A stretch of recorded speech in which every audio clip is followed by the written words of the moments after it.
Everyone, आज हम लोग सॉल्व करेंगे पेपर। ये हमारा पेपर है, अभी बहुत ही लेटेस्ट हुआ है, आरपीएससी पीजीटी का 2025 का पेपर है। शायद अभी मार्केट में अवेलेबल ना हो, तो मैं इसको सॉल्व करा देती हूँ। और ये पेपर अभी हुआ है 5 जुलाई 2025 को। तो आप देख ही रहे हैं कि कितना लेटेस्ट है पेपर, और इसको हम लोग सॉल्व कर लेते हैं क्योंकि पीजीटी का पेपर है। आरपीएससी का काफ़ी अच्छे क्वेश्चंस इसमें देखने को मिलेंगे आपको, और हम लोग इसको टाइम वेस्ट किए बिना ही इसको सॉल्व कर लेते हैं। तो चलिए देखते हैं पहला क्वेश्चन क्या पूछा गया है। पहला पूछा गया है कि भ्रष्टाचार निरोधक अधिनियम किस वर्ष में पारित हुआ था। तो भ्रष्टाचार निरोधक अधिनियम जो पारित हुआ था वो ये कई बार क्वेश्चन आ चुका है। एमपी में भी अभी 24 वाला जो असिस्टेंट प्रोफेसर का एग्ज़ाम हुआ था उसमें भी आया था, तो ये काफ़ी इम्पोर्टेंट है। तो भ्रष्टाचार अधिनियम निरोधक अधिनियम जो बना वो कब बना, 87, 89, 90 या फिर 88। तो ये बना है 88 को, 1988 को बना हुआ है भ्रष्टाचार निरोधक अधिनियम। नेक्स्ट है रीजनल सोशोलॉजी बुक किसकी है। तो रीजनल सोशोलॉजी बुक किसकी है, ये काफ़ी अच्छा है और बहुत ज़्यादा डिफ़िकल्ट बुक नहीं है। ये है आपकी R K. Mukherjee, D P. Mukherjee, A R. Desai या फिर आंद्रे वैद्य। तो ये बुक है आर.के. मुखर्जी की रीजनल सोशोलॉजी, इम्पॉर्टेंट बुक है, याद कर लेना। नेक्स्ट है इसमें से कौन सांप्रदायिकतावाद की विशेषता नहीं है। तो कम्युनलिज्म की विशेषता कौन सी नहीं है ये आपको बताना है।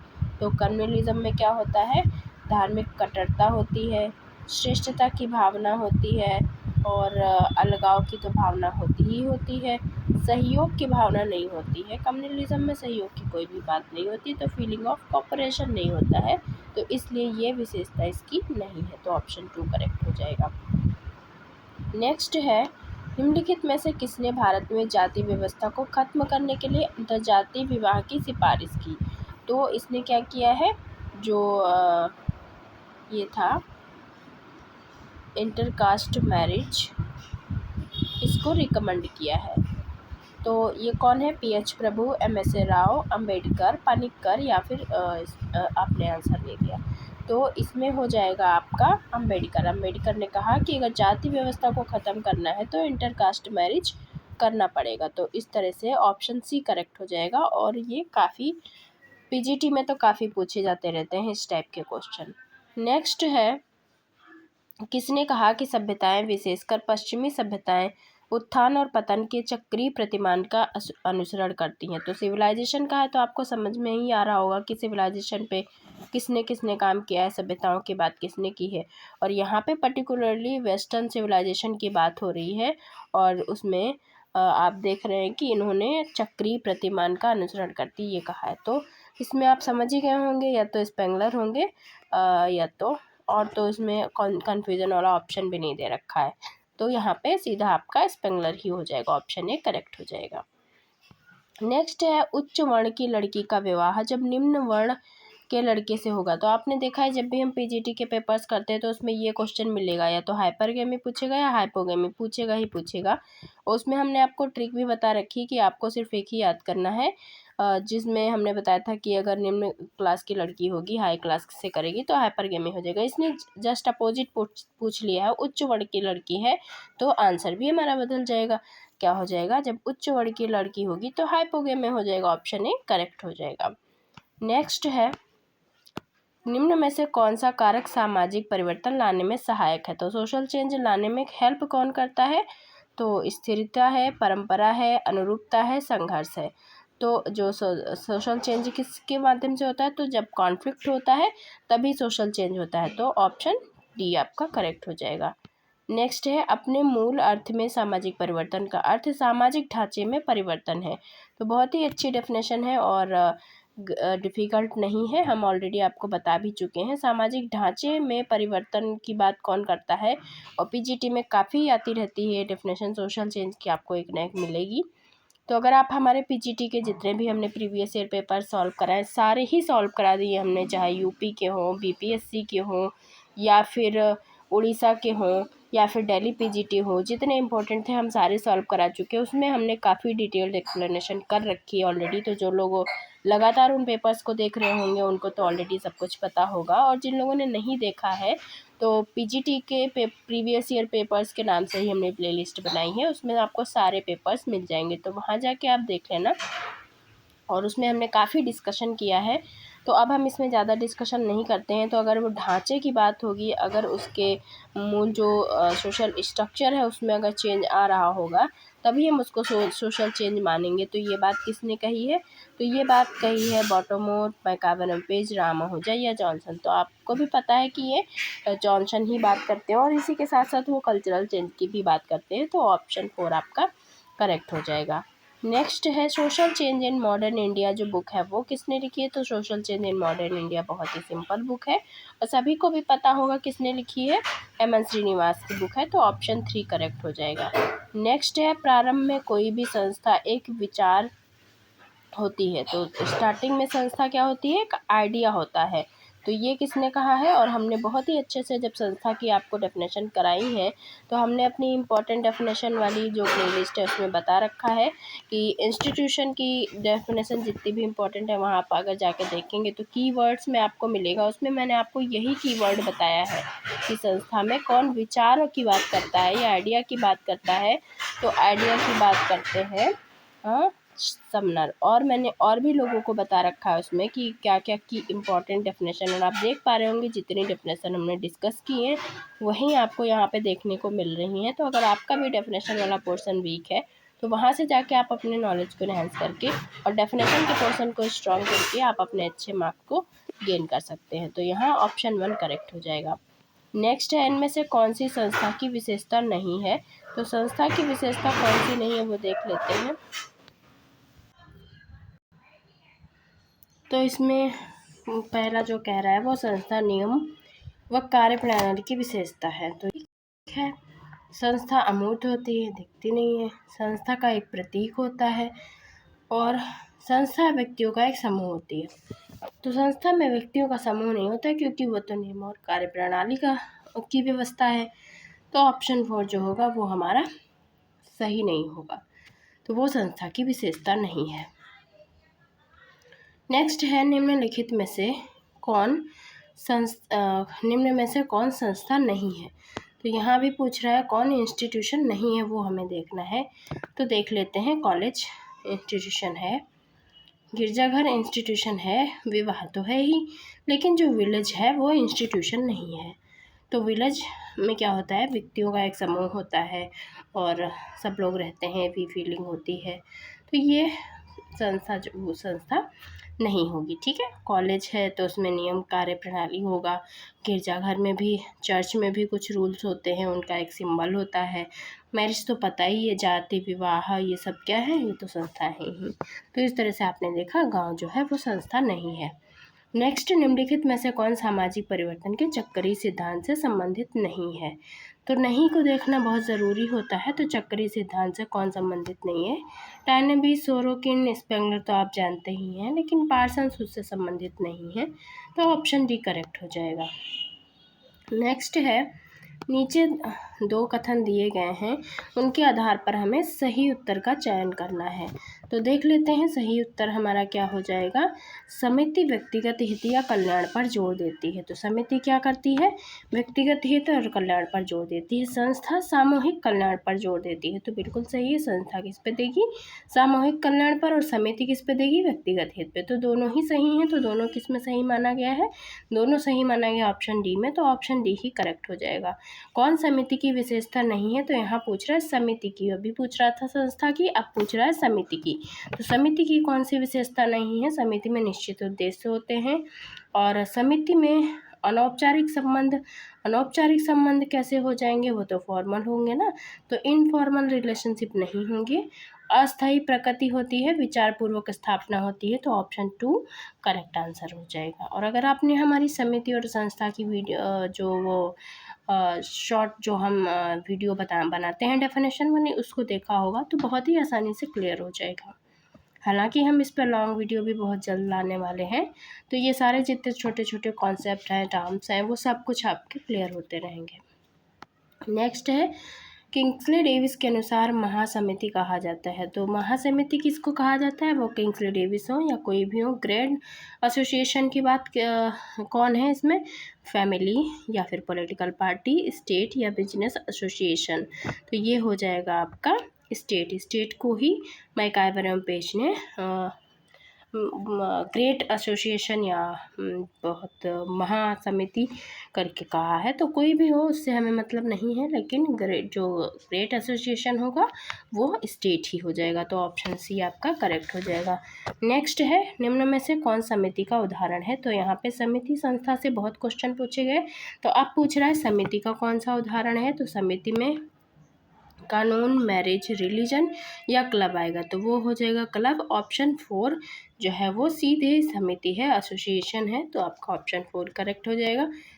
कल्चरल लैग की अवधारणा किससे संबंधित है? तो आपको पता ही है, बहुत ही सिंपल क्वेश्चन पूछे गए। तो ये आप देख पा रहे हैं कि पीजीटी में बहुत ज़्यादा डिफिकल्ट क्वेश्चन नहीं पूछे जा रहे हैं, बहुत आसानी से आप कर सकते हैं। हालांकि यहाँ पे नेगेटिव मार्किंग होती है, तो इसलिए थोड़ा सा ध्यान रखना है। बाकी पेपर बहुत अच्छा आया और बहुत ही कम टाइम में हम इसको डिस्कस भी कर लेंगे, क्योंकि बहुत ज़्यादा डिस्कशन की नीड नहीं है। तो कल्चरल लैग किसका है? आगमन का, सभी को पता है। पीजीटी के लिए इम्पॉर्टेंट है क्योंकि बहुत ज़्यादा रिपीट होता है। नेक्स्ट क्वेश्चन है, मैकाइवर एवं पेज ने किसे सामूहिक क्रिया की विशेषता बताने वाली कार्यप्रणाली के स्थापित स्वरूपों व शर्तों के रूप में परिभाषित किया? तो मैकाइवर एवं पेज ने किसको कार्यप्रणाली के स्थापित, अगर आप यहाँ पे देख लेंगे कार्यप्रणाली लिखा हुआ है तो ऑलरेडी एस्टेब्लिश्ड फॉर्म और कंडीशन ऑफ प्रोसीजर। तो मैंने ऑलरेडी आपको शॉर्टकट में बता रखा है 2 मिनट जिस्ट में, what is institution, what is association. अगर आपको किसी भी टर्म के मीनिंग को समझने में दिक्कत होती है तो आप हमारी 2 मिनट जिस्ट वाली वीडियो अगर देखेंगे तो आपके जो टर्म को लेकर मीनिंग के को जो कन्फ्यूज़न है वो क्लियर हो जाएगा। तो वहाँ मैंने क्लियरली बता रखा है कि जो इंस्टीट्यूशन होता है वो एक ऑर्गेनाइज प्रोसीजर होता है, और जो एसोसिएशन होता है वो एक ऑर्गेनाइज वो फॉर्म की तरह होता है। तो वो इस तरह से आपने देखा होगा आपने भी कि जो भी मीनिंग है वो बहुत ही सिंपल है। अगर हम इंस्टीट्यूशन की बात करें तो आप सिंपली देख सकते हैं, it is a organised procedure. और यहाँ पे बात किसकी हो रही है? ऑर्गेनाइज प्रोसीजर की हो रही है। तो आंसर हमारा इंस्टीट्यूशन करेक्ट हो जाएगा। लेकिन एसोसिएशन की बात करें तो एसोसिएशन क्या होता है? ऑर्गेनाइज्ड ग्रुप होता है। तो इस तरह से हमने अपने जो 1 मिनट जो 2 मिनट हमारा वीडियो रहता है उसमें जाके आप एकदम अच्छे से देख सकते हैं मीनिंग, और देखते रहेंगे तो सबके टर्म्स बहुत ही, वहाँ पे मैंने सोशलाइजेशन और एंटिसिपेटरी सोशलाइजेशन, रीसोशलाइजेशन, डीसोशलाइजेशन, ये सब कुछ जो छोटे छोटे टर्म्स हैं वो बताए हैं और आगे भी बताते रहेंगे। तो अगर आप हमारे चैनल से जुड़े रहेंगे तो डेफिनेटली ये छोटे छोटे डाउट्स जो हैं वो क्लियर होते रहेंगे। तो इस तरह से हमने ऑप्शन फर्स्ट को इसमें करेक्ट आंसर मान लिया 19 में। नेक्स्ट पढ़ते हैं। नेक्स्ट है, क्लार्क विस्लर ने सभी समाज में कितने सांस्कृतिक तत्वों की पहचान की? तो ये भी मैंने आपको जो कॉन्सेप्ट वाली वीडियो है उसमें मैंने बता रखा है कि कितने तत्वों की पहचान किसने की है। तो क्लार्क विस्लर ने की है 9 सांस्कृतिक तत्वों की पहचान। बाकी के भी अगर आपको जानना है कि किसने कितने सांस्कृतिक तत्व बताए हैं तो वहाँ जाके आप इसको ज़रूर देख लेना, तो आपका ये क्वेश्चन जो है बहुत ही अच्छे से क्लियर हो जाएगा। नेक्स्ट है, सांस्कृतिक उत्पादन यानी कल्चरल रिप्रोडक्शन की बात किसने की? तो कल्चरल रिप्रोडक्शन की बात करते हैं बोरदेवी। तो ऑप्शन 2 करेक्ट हो जाएगा। निम्न में से कौन समाजशास्त्र के वैज्ञानिक अभिमुखन का समर्थक नहीं है? तो यहाँ पे पूछ रहा है साइंटिफिक ओरिएंटेशन का सपोर्टर कौन नहीं है, ये ध्यान रखना होगा। तो जब साइंटिफिक की बात होगी तो साइंटिफिक की बात कौन नहीं करते हैं वो आपको देखना है। तो कांट तो साइंस बनाना ही चाहते हैं, दुर्खीम भी साइंस की बात करते हैं, पार्सन्स भी करते हैं, लेकिन पीटर बर्जर साइंटिफिक के नहीं है। तो ऑप्शन सी आपका करेक्ट हो जाएगा इसमें। सोशलॉजिकल इमेजिनेशन बुक किसकी है? ये तो सभी को पता ही है, सी राइट मिल्स की है। तो ऑप्शन 2 करेक्ट हो जाएगा। नेक्स्ट, पार्सन्स के अनुसार किस प्रकार के प्रतिमान औद्योगिक समाजों की संरचना में पाए जाते हैं? तो इंडस्ट्रियल सोसाइटी में कौन से पैटर्न पाए जाते हैं पार्सन्स के अकॉर्डिंग?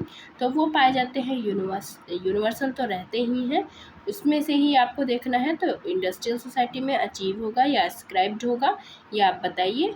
तो यूनिवर्सल जो सोसाइटी है उसमें इंडस्ट्रियल सोसाइटी जो है उसमें क्या होगा, अगर आप दुर्खीम को भी रखेंगे तो भी कर लेंगे, नहीं भी रखेंगे तो भी कर लेंगे, इंडस्ट्रियल में तो अचीव्ड पैटर्न ही होगा। तो यूनिवर्सलिस्टिक अचीव्ड पैटर्न या सार्वभौमिक अर्जित प्रतिमान हो जाएगा, ऑप्शन ए करेक्ट हो जाएगा। नेक्स्ट है परिवार, विवाह, धर्म, शिक्षा, ये सब किसके उदाहरण हैं? तो ये आपको पता ही है, marriage, family, religion, education, game, ये सब किसके उदाहरण हैं? तो ये हो जाएंगे cultural change, cultural value, cultural complex या कल्चरल डाइवर्सिटी। तो ये सारे ही उदाहरण हैं कल्चरल कॉम्प्लेक्स के, क्योंकि ये सारी चीज़ें मिलकर क्या बनेंगी, कल्चरल कॉम्प्लेक्स। तो ऑप्शन सी करेक्ट हो जाएगा। नेक्स्ट है परिस्थिति किसी विशेष व्यवस्था में वो स्थान है जो किसी विशेष समय पर, मैंने ये डेफिनेशन आपको बता रखी है अपनी डेफिनेशन वाली प्लेलिस्ट में, किसी विशेष व्यवस्था में विशेष समय पर एक निश्चित व्यक्ति रखता है, तो उसको हम क्या कहते हैं, ये किसके अकॉर्डिंग है, मीड, न्यूकॉम, बीर स्ट्रीट या लिंटन। तो ये डेफिनेशन लिंटन की है और आप चाहें तो वहाँ से भी क्लियर कर सकते हैं अगर आपको कोई भी डेफिनेशन में डाउट होता है, और ये इम्पोर्टेंट है पीजीटी के लिए, तो काफ़ी इम्पोर्टेंट है। नेक्स्ट, प्रदत्त और अर्जित परिस्थिति का वर्गीकरण किसने किया है? प्रदत्त और अर्जित का वर्गीकरण किया है बेल, हार्टीमैन या पैरेटो या लिंटन। तो वो किया है लिंटन ने, तो ऑप्शन 3 करेक्ट हो जाएगा। नेक्स्ट है निम्न में से कौन सी अवधारणा के अनुसार प्रत्येक सामाजिक परिस्थिति में भूमिकाओं की श्रृंखला होती है? तो भूमिकाओं की श्रृंखला होती है तो उसको क्या कहेंगे, रोल सेट या रोल प्लेइंग या रोल परसेप्शन या एक्चुअल रोल। तो उसको हम कहेंगे रोल सेट, क्योंकि भूमिकाओं की श्रृंखला है तो वो हो जाएगी भूमिका समुच्चय, यानी ऑप्शन ए करेक्ट हो जाएगा। नेक्स्ट है foundation of modern sociology, it is very simple. Foundation of modern sociology किसकी बुक है? मेटा स्पेंसर की है, ये तो बहुत ही बार पूछी जा चुकी, तो इसमें कोई दिक्कत ही नहीं। नेक्स्ट है व्यवहार, भूमिका को व्यवहार से जुड़ा हुआ सांस्कृतिक तत्व किसने कहा? Role is a cultural element connected with behaviour. तो बहुत ही अच्छी डेफिनेशन पूछी गई है। ये डेफिनेशन किसकी है? ये डेफिनेशन है टर्नर, मीड, किंग्सले डेविस या फिर राल्फ लिंटन। तो जब कल्चरल तत्व की बात होगी, यहाँ पे कल्चरल एलिमेंट की बात होगी, रोल को जोड़ा है कल्चरल एलिमेंट से किसने? डेविस ने। तो ऑप्शन 2 आपका करेक्ट हो जाएगा। ये डेफिनेशन अलग है थोड़ा सा, तो इसे आप नोट कर लेना। नेक्स्ट है निम्नलिखित में से किसने संरचना को सामाजिक शक्तियों की अंतःक्रियाओं का जाल बताया? ये डेफिनेशन भी मैंने आपको अपनी डेफिनेशन वाली प्लेलिस्ट में बहुत ही अच्छे से समझाई है, और ये भी बताया था कि इम्पॉर्टेंट है, और अगर आप लगातार देख रहे होंगे तो आपकी ये डेफिनेशन सही हो गई होगी। हालांकि सिंपल है, जो नहीं भी देख रहे होंगे उनकी भी सही हो गई होगी, पर अगर आप और भी इस तरह की वीडियोस को डेफिनेशन को लर्न करना चाहते हैं तो हमारी जो भी डेफिनेशन वाली प्लेलिस्ट है उसको जाके आप एक बार देख लेना। सामाजिक शक्तियों की अंतःक्रियाओं का जाल या सामाजिक शक्तियों का जाल कहा है कार्ल मनहिम ने। तो बहुत ही इम्पॉर्टेंट है, बहुत ज़्यादा आती रहती है पीजीटी के लिए, रिपीट होने की पूरी पॉसिबिलिटी है।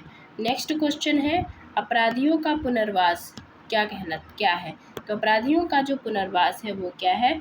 सोशलाइजेशन, डिसोशलाइजेशन, रीसोशलाइजेशन या एंटीसिपेटरी सोशलाइजेशन। तो जो अपराधियों का पुनर्वास है वो कहलाता है रीसोशलाइजेशन, क्योंकि उनका फिर से सोशलाइजेशन उनको सिखाया जाता है कि ऐसा करो वैसा करो ये सब ऐसे करके, तो वो रीसोशलाइजेशन होता है।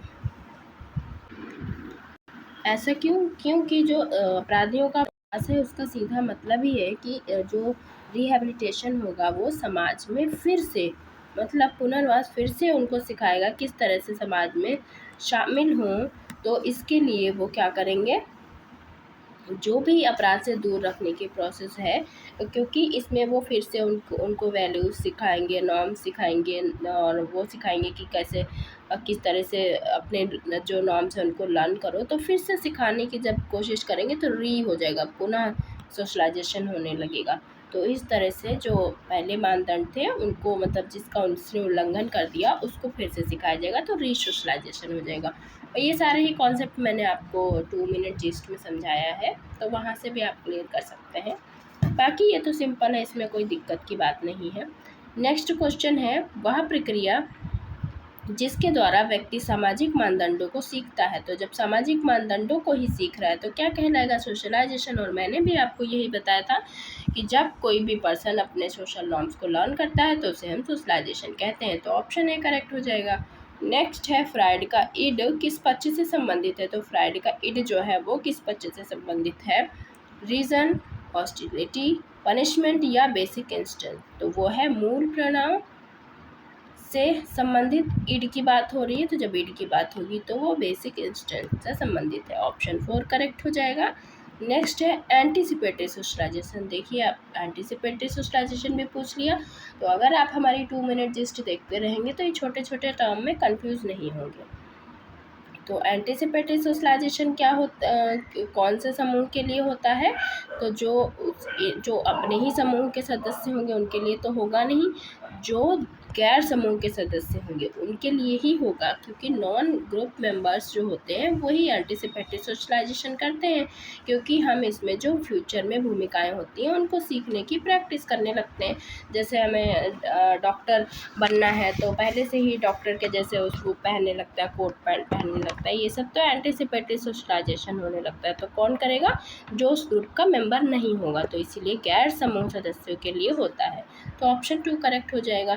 सामाजिक नियंत्रण की आवश्यकता किसके लिए नहीं है? तो सामाजिक नियंत्रण की आवश्यकता किसके लिए नहीं है वो देखना है। सामाजिक सुदृढ़ता के लिए है, सामाजिक कुसमायोजन को रोकने के लिए है, मूल्यों के संघर्ष पर नियंत्रण के लिए बिल्कुल है, किसी की पहचान एक ताकतवर के रूप में स्थापित करने के लिए, इसके लिए सोशल कंट्रोल का कोई मतलब नहीं है। तो ऑप्शन 4 ही करेक्ट हो जाएगा।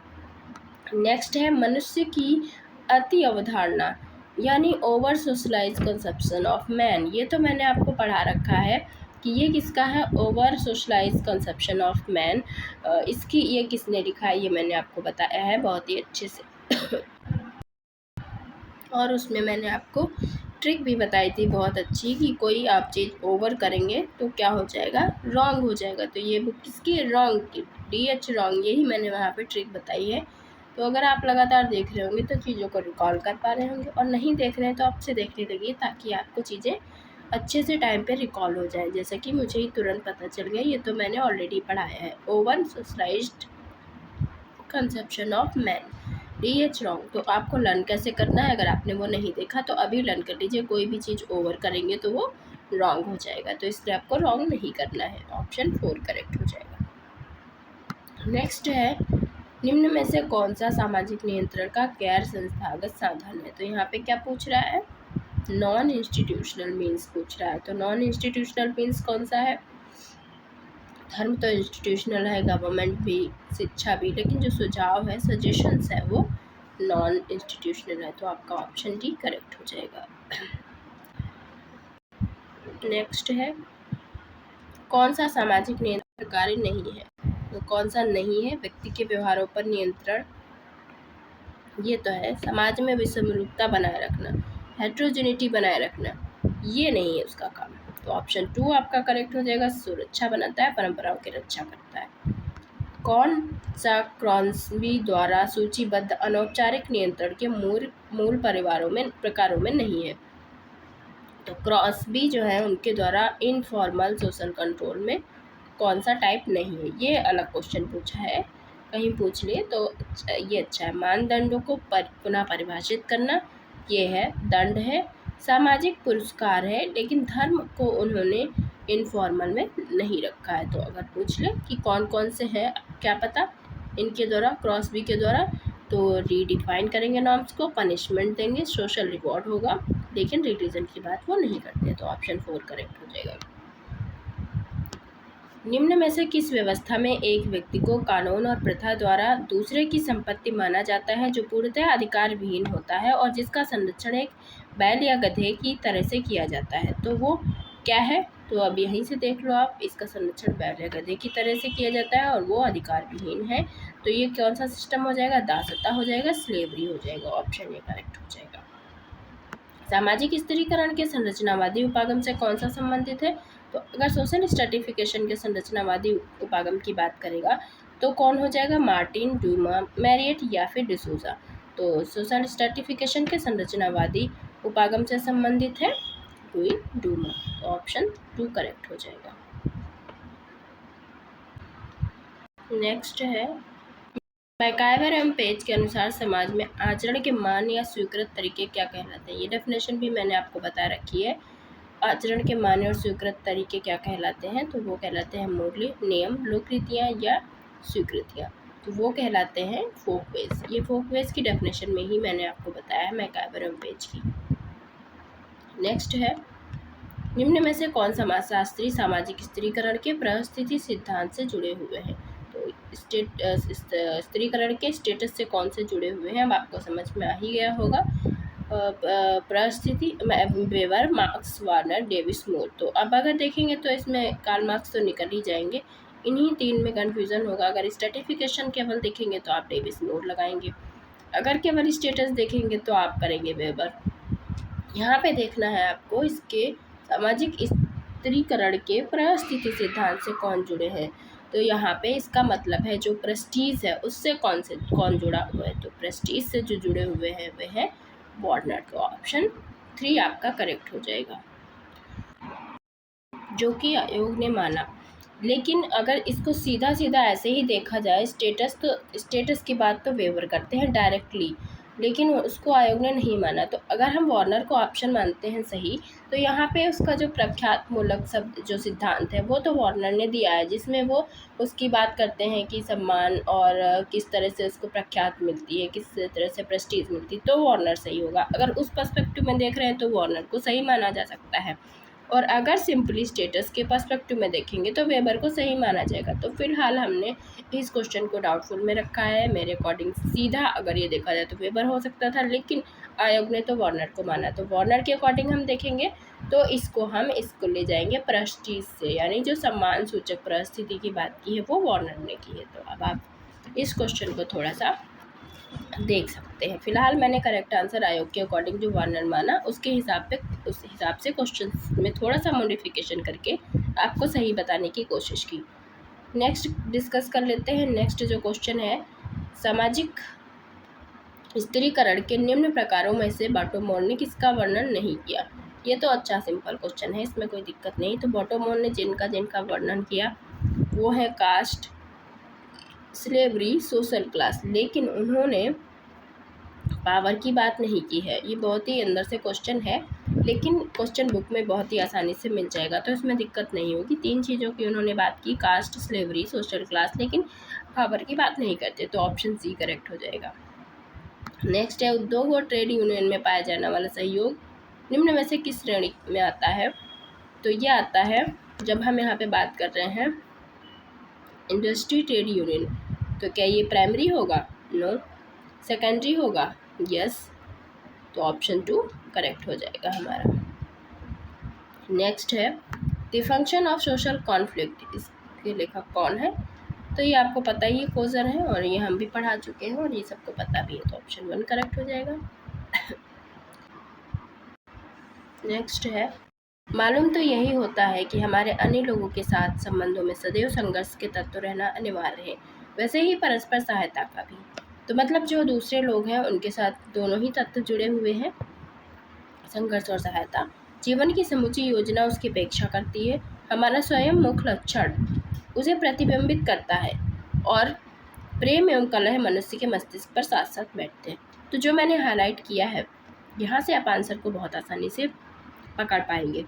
स्वयं मुख्य लक्षण का मतलब ये है कि हम अपने चेहरे को वहाँ से देख सकते हैं, तो वो मतलब हमारे लिए एक मिरर का काम करते हैं। आंसर मैंने आपको बता दिया है क्या है, अब आप आसानी से कर लेंगे। किसने सेल्फ लुकिंग ग्लास की बात करी है, तो वो है कूले। तो ऑप्शन 1 करेक्ट हो जाएगा। तो बड़ी बड़ी डेफिनेशन में एक की पॉइंट छुपा रहता है, जिससे हम बहुत आसानी से क्वेश्चन को पकड़ लेते हैं। नेक्स्ट है, किसमें ओपन स्ट्रेटिफिकेशन पाया जाता है। तो ओपन स्ट्रेटिफिकेशन किस में पाया जाएगा?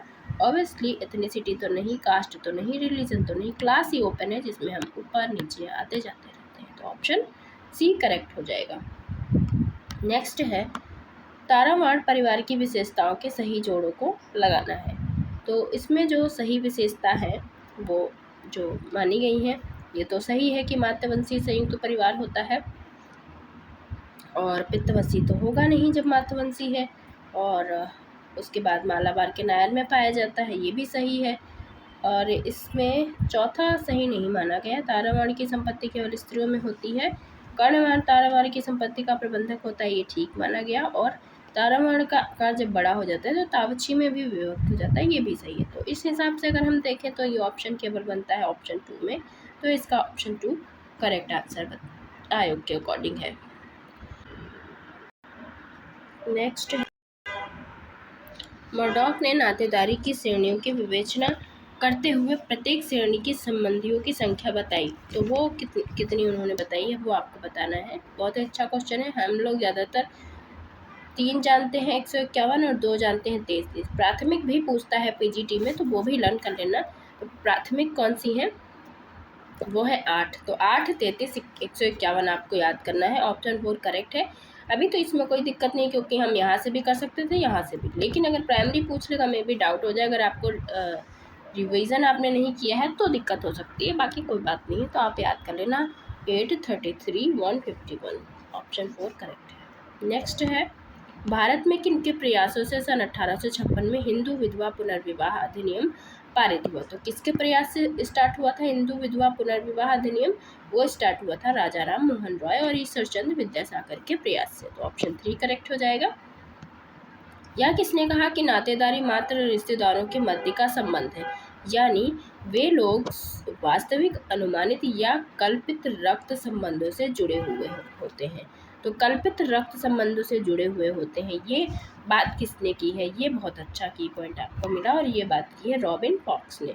तो अगर आपको ढूंढना है इनका की पॉइंट, तो आप ढूंढेंगे कल्पित रक्त संबंध या वास्तविक और अनुमानित। तो ये इन्होंने किनशिप की डेफिनेशन में कहा है कि ये केवल किन तक ही नहीं होता है, बल्कि उसमें उन्होंने कंजुगेंटी, फिक्टिव कंजुगेंटी की भी बात की है।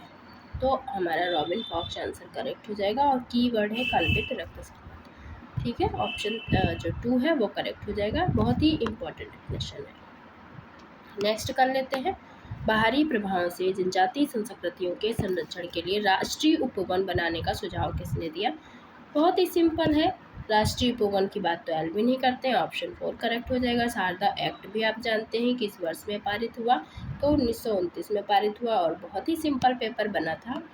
अगर नेगेटिव मार्किंग को ध्यान में रखा होगा तो जिन लोगों ने भी पेपर दिया होगा बहुत आसानी से कर लिया होगा। कौन सा विकल्प सही नहीं पूछ रहा है? तो सही नहीं है वो हम देख लेते हैं। तो चलिए कर लेते हैं। घोर जो समिति की रिपोर्ट थी वो 1946 ही है। परिवार नियोजन तो पता ही है 1952। राष्ट्रीय जनसंख्या नीति 1976 और परिवार, तो ये तीनों ही सही हैं। तो इसका मतलब ये है जो ये बचा वो नहीं सही है। तो ऑप्शन 4 करेक्ट हो जाएगा। नेक्स्ट है, भारत में 2011 की जनगणना के अनुसार लिंग अनुपात क्या था? तो भारत में जो 2011 की जनगणना के अनुसार लिंग अनुपात था वो था 1000 पुरुषों पर 943 स्त्री। तो ऑप्शन 1 करेक्ट हो जाएगा। भारत में अनुसूचित जातियों के लिए निम्न में से कौन सी सामाजिक समस्या नहीं है? तो ये बस इसमें ध्यान रखना था, क्या पूछ रहा है कि नहीं। तो प्रॉब्लम पूछ रहा है कौन सी नहीं है, तो है कौन सी नहीं? अनटचेबिलिटी तो है और गरीबी भी है, शैक्षिक पिछड़ापन भी है। कानून के सम्मुख समानता जब होगी, इक्वेलिटी होगी, तो फिर क्यों समस्या होगी? तो ऑप्शन 2 करेक्ट हो जाएगा।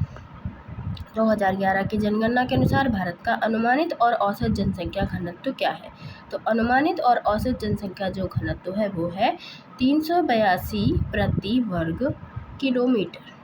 382 व्यक्ति प्रति वर्ग किलोमीटर जो है वो है भारत का अनुमानित औसत जनसंख्या घनत्व। तो ऑप्शन 2 करेक्ट हो जाएगा। नेक्स्ट है, अपराध का विभेदक साहचर्य का सिद्धांत किसने दिया है? तो बहुत आसानी से सभी को पता है, ये दिया है रिट्जर, बेकर, लोम्ब्रसो। तो ये तो है ही नहीं, ये है सदरलैंड। तो ऑप्शन सी करेक्ट हो जाएगा। विचलन के बारे में निम्न में से किस प्रेरणात्मक कारक की चर्चा मर्टन ने नहीं की?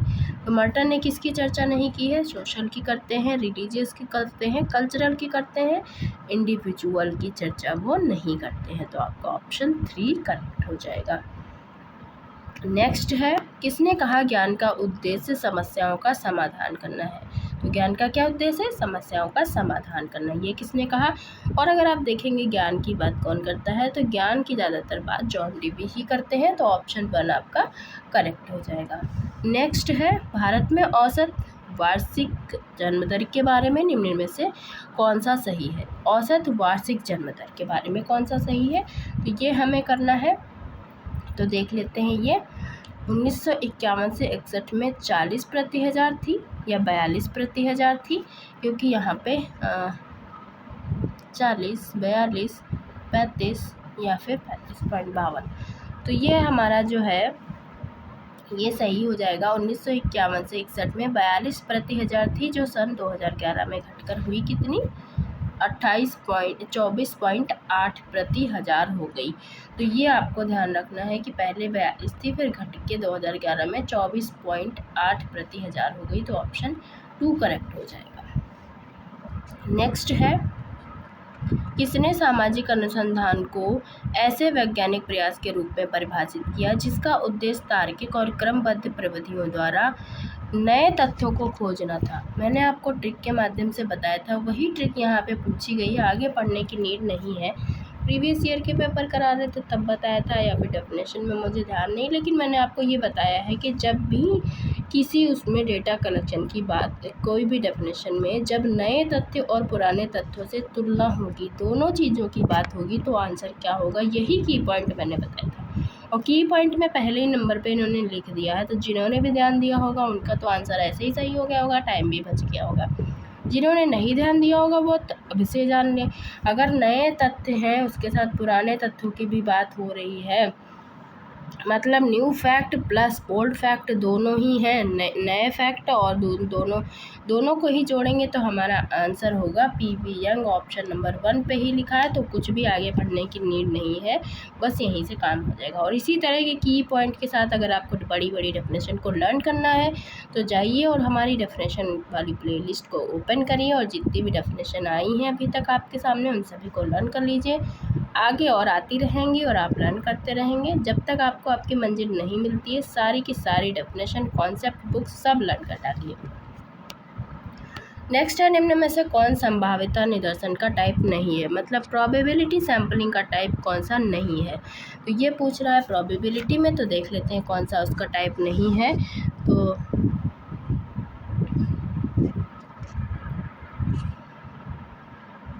प्रोबेबिलिटी में कौन सा उसका टाइप नहीं है, random sampling, purposive sampling, restricted random sampling, area sampling. तो रैंडम सैम्पलिंग सारे उसी में चले जाएंगे, और एरिया सैम्पलिंग भी। परपज़िव सैम्पलिंग जो है वो नॉन प्रोबेबिलिटी सैम्पलिंग का टाइप है, इसीलिए वो इसका टाइप नहीं है। नेक्स्ट है, समग्र का निर्धारण निम्न में से किस पर निर्भर है। ज़्यादातर इसमें नहीं पूछा है, इसलिए ज़्यादा कंफ्यूज करने की कोशिश की। तो समग्र का निर्धारण किसमें नहीं होता है वो देखना है। तो वो सब्जेक्ट मैटर, लिमिटेशन, टाइम, इन सब में तो होता ही है, लेकिन डिज़ायर्ड एग्जैक्टनेस इसमें नहीं होता है, मतलब अपेक्षित सटीकता में समग्र का निर्धारण इस पर नहीं होता है। तो ऑप्शन डी करेक्ट हो जाएगा। बहुत ही सिंपल है, ज़्यादा डिफिकल्ट नहीं है, आराम से भी किए जा सकते हैं क्वेश्चन। नेक्स्ट है, ब्लैक एंड चैंपियन ने संभावनापूर्ण निदर्शन के प्रयोग में कौन सी शर्त नहीं बताई, यानी प्रोबेबिलिटी सैम्पलिंग की कौन सी कंडीशन उन्होंने नहीं बताई, सब में नहीं पूछ लिया, इसलिए थोड़ा सा दिमाग लगा के करना है। तो कौन सी शर्त नहीं बताई, प्रत्येक इकाई को चुने जाने का समान अवसर होता है, अपेक्षित निदर्शन की मात्रा की निश्चितता होती है, समग्र की परिभाषा और उसके आकार का पूर्ण ज्ञान होता है, अध्ययन के चरों का ज्ञान, ये उन्होंने आवश्यक शर्त नहीं बताई है। तो ऑप्शन 4 करेक्ट हो जाएगा। नेक्स्ट, सामाजिक शोध में किसने तार्किक और व्यवस्थित विधियों के प्रयोग पर बल दिया है। तो किसने सिस्टमैटिक मेथड और लॉजिकल मेथड पे बल दिया है। तो ये दिया है एरिक फ्रॉम, ह्यूम, विलियम या फिर पीवी यंग। तो ये तो पीवी यंग ही हो जाएगी, ऑप्शन सी करेक्ट हो जाएगा। तार्किक और व्यवस्थित विधियों पर इन्होंने बल दिया। नेक्स्ट है, गोल्डथोर्पे एंड लॉकवुड ने अपने समग्र श्रमिक अध्ययन यानी उनका जो एफिलिएंट वर्कर स्टडी थी उसमें उन्होंने कौन सा मेथड यूज़ किया। इस तरह के क्वेश्चन काफ़ी यूनिक रहते हैं और ये इम्पोर्टेंट क्वेश्चन है, आजकल ऐसे पूछे जाने लगे हैं। तो आप पूछ रहा है गोल्डथोर्पे एंड लॉकवुड ने कौन सा मेथड अपनाया जब उन्होंने एफिलिएंट वर्कर स्टडी की। तो उन्होंने अपनाया है ऑब्जर्वेशन, इंटरव्यू, शेड्यूल या क्वेश्चनर। तो ये यूनिक क्वेश्चन है, अभी तक कहीं नहीं पूछा गया। तो उन्होंने अपनाया क्वेश्चनर यानी प्रश्नावली मेथड का यूज़ उन्होंने किया है जैसे उसमें बिहार में पूछ लिया गया था रिचर्ड्स फील्ड ने कौन से मेथड का यूज़ किया है। तो इस तरह से इम्पॉर्टेंट क्वेश्चंस पूछ लिए जाते हैं। तो ये इस पर्सपेक्टिव में ये इम्पॉर्टेंट हो गया। गोल्डथॉर्प एंड लॉकवुड ने जो मेथड यूज़ किया वो था क्वेश्चनर का। ये अभी तक नहीं आया है तो मैंने इसलिए इस पर इतना टाइम लिया कि आप इसको रिवाइज कर लीजिए, लर्न कर लीजिए, मे बी किसी भी पीजीटी के एग्ज़ाम में पूछा जाए। नेक्स्ट है, किस प्रकार के प्रश्नों की आवश्यकता होती है जब प्रत्येक प्रश्न सभी उत्तरदाताओं के लिए प्रासंगिक हो। ये ज़रूरी नहीं, तो ये ज़रूरी नहीं है कि जो भी प्रश्न है वो सभी के लिए ज़रूरी हो। तो इसमें क्या हो जाएगा, जान लेते हैं पहले। डायकोटोमस क्वेश्चन जो होता है वो क्या होता है। तो ये एक तरह से फॉर्म ऑफ क्लोज्ड क्वेश्चन होता है। क्लोज्ड क्वेश्चन जो था उसका ही फॉर्म होता है। इसमें यस नो इस टाइप के क्वेश्चन लिखे होते हैं, ट्रू फॉल्स इस टाइप के होते हैं, उसमें से ही चूज़ करना होता है। रीडिंग क्वेश्चन कौन से होते हैं, जिसमें प्रश्न में ही आंसर दिया रहता है, पहले से ही पता चल जाता है कि ये है। कंटेंजेंसी क्वेश्चंस कौन से होते हैं, जिसमें दिया होता है इफ़ यस, मतलब अगर ऐसा है तो आगे आपको बताना होगा, नहीं तो नहीं। यहाँ क्या पूछ रहा है, ये ज़रूरी नहीं सभी के लिए प्रासंगिक हो। तो इसका मतलब इफ़ यस अगर होगा तो ये प्रासंगिक होगा, अगर नहीं होगा तो ये प्रासंगिक नहीं होगा। तो इसका मतलब इसका आंसर तो हमने निकाल लिया, ऑप्शन सी हो जाएगा कंटेंजेंसी क्वेश्चन, क्योंकि जब आपको पता होगा कि क्वेश्चंस क्या होते हैं तभी आप इसको कर पाएंगे। तो ऑप्शन हमें मिल गया, ऑप्शन 3। मैट्रिक्स क्वेश्चन कौन से होते हैं, जो फॉलोअप जिसमें जो रहते हैं, सॉरी कंटेंजेंसी में ही फॉलोअप रहता है। मैट्रिक क्वेश्चन में ये जैसे मैंने बताया इफ़ यस। मैट्रिक क्वेश्चंस में क्या होता है, वो जिसमें रहता है वो एवोल्यूशन करते हैं कि कितना किसका लेवल है। जैसे कि किसी से पूछा आप इस क्वेश्चन से कितना सेटिस्फाई हैं, तो उन्होंने बताया कम्प्लीटली सेटिस्फाई, वेरी सेटिस्फाई, या फिर वो बोलते हैं नॉट सेटिस्फाई, या फिर वो बोल देते हैं न्यूट्रल हैं। तो इस तरह के क्वेश्चंस जो रहते हैं वो मैट्रिक क्वेश्चंस में आएंगे, जिसमें वो किसी चीज़ का मूल्यांकन करते हैं कि कौन कितना उसमें है, तो वो इसमें आ जाएंगे। कंटेंजेंसी क्वेश्चन में क्या होगा, आंसर पहले से ही दिया रहेगा, मतलब अगर होगा तो ही आगे पूछा जाएगा। जैसे मैंने आपको एग्जांपल बता दिया, तो आपको सभी का आंसर पता चल गया कौन किस में होगा। तो ये इम्पोर्टेंट है। आजकल राजस्थान में इस टाइप के क्वेश्चन ज़्यादा पूछे जा रहे हैं, और राजस्थान में थोड़ा रिसर्च का पूछा भी ज़्यादा डिफ़िकल्ट लेवल पे जाता है, तो सही है, अच्छा है। नेक्स्ट है, किस प्रकार के प्रश्न, ये तो मैंने कर लिया। अवलोकन विधि में निम्न में से कौन सी प्रक्रिया नहीं घटित होती है। तो ऑब्जर्वेशन मेथड में कौन सी प्रोसेस नहीं घटित होती है, ये हमें देखना है। तो ऑब्जर्वेशन में क्या नहीं होता है, संवेदना होती है, एकाग्रता होती है, धारणा होती है, लेकिन हेर फेर हम क्यों करेंगे जब हम ऑब्जर्वेशन ही कर रहे हैं। तो कोई भी मैनिपुलेशन हम लोग नहीं करते हैं। तो ऑप्शन सी करेक्ट हो जाएगा। नेक्स्ट है, किसी कार्यालय में रिश्वतखोरी के प्रतिमान की जांच के मामले में आंकड़ा संग्रहण करने के लिए कौन सी साक्षात विधि उपयोगी होगी। तो रिश्वतखोरी के मामले में डेटा कलेक्शन के लिए कौन सा मेथड यूज़ सही होगा। तो आप किसी से डायरेक्टली जाके पूछ लोगे कि क्या आपने रिश्वत ली, तो क्या वो बताएगा, नहीं बताएगा। तो ऑप्शन 1 तो ऐसे ही चला गया। इनडायरेक्ट पर्सनल इंटरव्यू लोगे, बातों बातों में आप ऐसे ही पूछोगे कि कैसे क्या हुआ कैसे, तब जाके निकाल पाओगे, वरना कोई डायरेक्टली नहीं बताएगा। तो ऑप्शन 2 हमारा करेक्ट आंसर हो जाएगा, इनडायरेक्ट पर्सनल इंटरव्यू। नेक्स्ट है, निम्न में से कौन सा कथन सही नहीं है। देखा आपने, स्टार्टिंग से ही नहीं पूछ रहा है।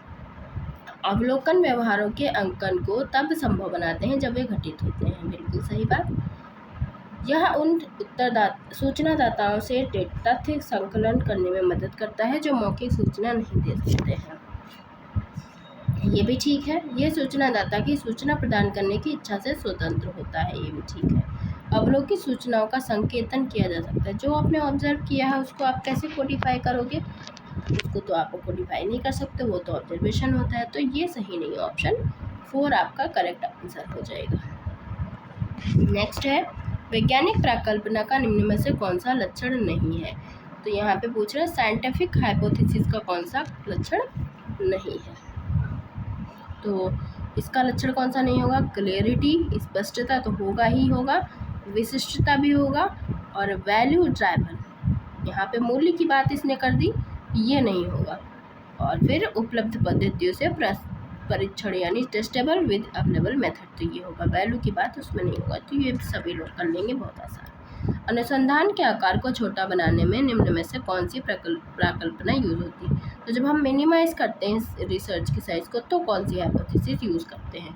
तो हम तब करेंगे नल हाइपोथेसिस, रिलेशनल, डिस्क्रिप्टिव या वर्किंग हाइपोथेसिस। जब हमें मिनिमाइज करना है तो हम करेंगे वर्किंग हाइपोथेसिस, ऑप्शन 2। और मैंने देखा है कि राजस्थान में कार्यकारी जो प्रकल्पना है वो बहुत पूछी जा रही है, तो आप एक बार जाके वर्किंग हाइपोथेसिस को अच्छे से पढ़ लेना, क्या क्या इसके रूल्स हैं, क्या क्या इसके नियम हैं, तो शायद हेल्प करेगी। क्योंकि मैंने जितने भी राजस्थान के प्रीवियस ईयर पेपर देखे हैं उन सभी में वर्किंग हाइपोथेसिस का मुझे एक ना एक मिला है। तो इस तरह से अभी हमने 75 क्वेश्चंस को कवर किया है। बाकी के जो 75 बच्चे हैं उसको नेक्स्ट पार्ट में करेंगे, क्योंकि ऑलरेडी बहुत ज़्यादा हो गया है और काफ़ी अच्छा पेपर है। हम लोग इसको फटाफट नेक्स्ट पार्ट में कवर करेंगे, और तब तक के लिए इतना ही बहुत है। आप इनको रिवाइज कर लीजिए। अगर वीडियो अच्छी लगी, please do like, share and subscribe my channel. Thank you for watching the video.